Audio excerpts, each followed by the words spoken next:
Hello S, আজকে নতুন একটা ভিডিও নিয়ে চলে আসলাম তোমাদের সামনে। অনেক দিনই ভিডিও করা হইতেছিল না, তো যাই হোক আজকে হচ্ছে আইফোন আমার হাতে দেখতে পারতেছো। এটা হচ্ছে আইফোন 6। এই ফোনটা আমি সেকেন্ড হ্যান্ড কিনছি, কারণ এখন তো এটা নতুন কেনা সম্ভব না। তো যাই হোক এটাতে কী কী সমস্যা আছে, প্লাস 2025 সালে আসার পরে এখন এই ফোনটা কি ঠিক কিনা, ব্যবহার উপযোগী কিনা, সেটা তোমাদেরকে আজকে ভিডিওর মাধ্যমে জানাবো। আর ফোনটাতে কী কী সমস্যা আছে সেটা তোমাদেরকে শেয়ার করবো। তো ভিডিওটা স্কিপ না করে সম্পূর্ণ দেখো। তো সর্বপ্রথম আমি এটার যেগুলো সমস্যা সেগুলো জানাই তোমাদেরকে। সেটা হচ্ছে ব্যাক সাইডে এখানে দেখতে পাচ্ছ লোগোর উপরেই ঠিক এখানটাতে হচ্ছে টোল খাওয়া আছে। আর ফ্ল্যাশ লাইটটা এটার কাজ করে না। আর ক্যামেরা, পিছন ক্যামেরা, সামনের ক্যামেরা দুটাতেই ছবি উঠে, বাট একটু মানে বালি পড়ছে মনে হয়, স্পষ্ট দেখা যায় না। আর এখানে যে ফোনটা দেখতে পাচ্ছ, ফোনের স্ক্রিনটাতে হচ্ছে ডিসপ্লে সর্বপ্রথম হচ্ছে ডিসপ্লে ভাঙা এটার।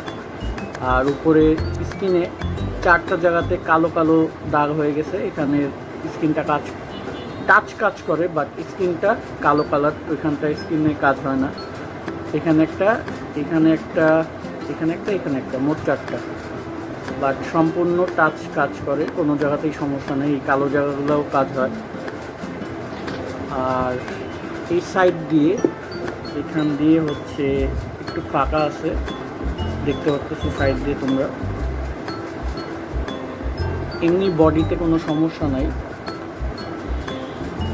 এখানে দুটো স্ক্রু থাকে, একটা স্ক্রু আছে, একটা স্ক্রু নাই।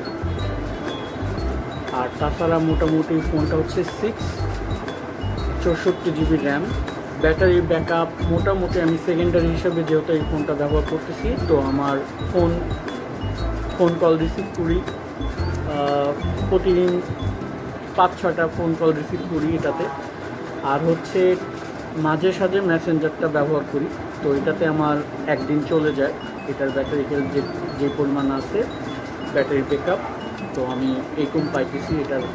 এটা আসলে যদি রেগুলার ইউজ করতে চাও তাহলে সম্ভব না, কারণ এটার ব্যাটারি খুব কম পরিমাণে সার্ভিস দেয়।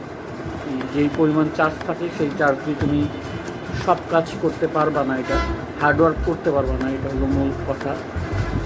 তো তোমাদের কাছে কী মনে হয় যে এখন এই 2025 সালে আসার পরে এই আইফোন 6টা 64 জিবি র্যাম কত টাকা হলে সম্ভব, মানে পারচেস করা উচিত, বা এটার দাম কত টাকা হওয়া উচিত? কমেন্টের মাধ্যমে অবশ্যই জানাবা। আর এই ফোনটা যদি কেউ কিনতে চাও আমাকে কমেন্টের মাধ্যমে জানাবা, আমি তোমাদের সাথে যোগাযোগ করে এই ফোনটা সেল করে দেব। থ্যাংক ইউ, ভালো থাকবা সবাই, দেখা হবে নতুন কোনো ভিডিওতে। ততক্ষণ আল্লাহ হাফেজ, সুস্থ থাকবে।